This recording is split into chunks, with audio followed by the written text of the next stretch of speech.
Hello everyone, welcome to Naz Learning Corner and welcome to this series of simple and easy grammatical understanding through short lessons. I hope that you guys are enjoying and watched our previous video that was about the basic sentence structure, that how can you just speak English with accuracy by following the perfect grammatical structure.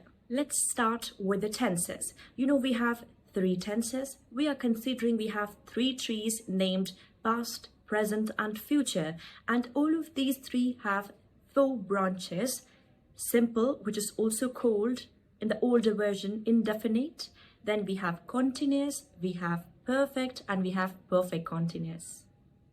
Let's start with the present simple tense usage. Why I'm talking about the usage? Because it's important for all of us to understand that when to use which tense. So make sure, listen carefully, the usage of present simple tense. Present simple tense is used when you are talking about something that you do on a repetitive mode in a cycle, which is your routine, which is your habit that you do every single day. So with the daily routine stuff, you will use present simple tense, like daily or everyday activities, and with the universal truth. Now, what is universal truth? Universal truth means something which is true for the whole world. For example, sun rises from the east, sun sets in the west. Now let's talk about the sentence structure. We have three kinds of sentences. I'm not talking about tenses. I'm saying sentences here for your information. Positive, which is also called affirmative, then we have negative, and then we have interrogative. Let's talk about the positive sentence structure. In this one, first comes subject, then comes first form of verb, and with the first form of verb, we will add s or es if your subject is singular. For example, he, she, it, or any singular subject. Then at the end, object will be written. And if your subject will be plural, for example, I, we, they, and you, then you don't need to add s or es with the first form of verb.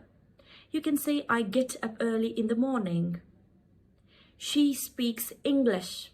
Now, she speaks English, this is her habit. I get up early in the morning, this is my habit.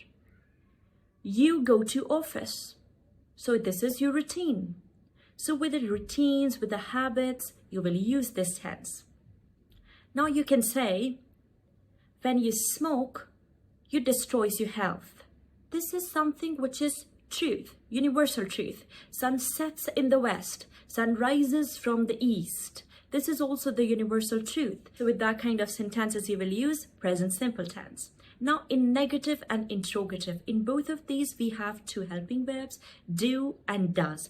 If you observe does carefully, if we add es with do, then it becomes does.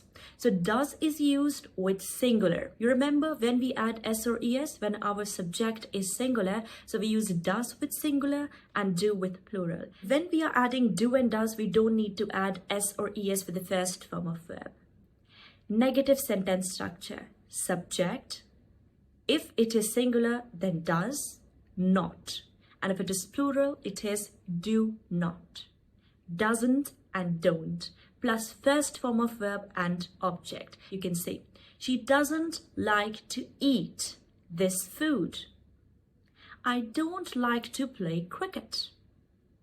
She doesn't speak Spanish. We don't visit their home. Like that. See? Now you tell me in this sentence, she doesn't play tennis. In this sentence, what is the main verb? Tell me in the comment section. Last, interrogative. In interrogative, every kind of interrogative, because we are asking something, we're interrogating. So do and does, your helping verb will be shifted in the beginning of the sentence. In the start, do and does, then comes your s, v, and o, subject, verb, and object. You can say, do they speak English? Does she like to play? Do we visit their home? Like that. Now you tell me in the comment section three habits of yours by using present simple tense. If you want short assessment and a free guided PDF, you can fill the form in the description of this video. Mention your working Gmail over there so that we can send you the free quiz and the free guided PDF of this lesson. Hope you guys enjoying this easy grammatical series. If yes, then don't forget to give this video a thumbs up, subscribe to Anna's Learning Corner, and show your love and support for Anna's Learning Corner.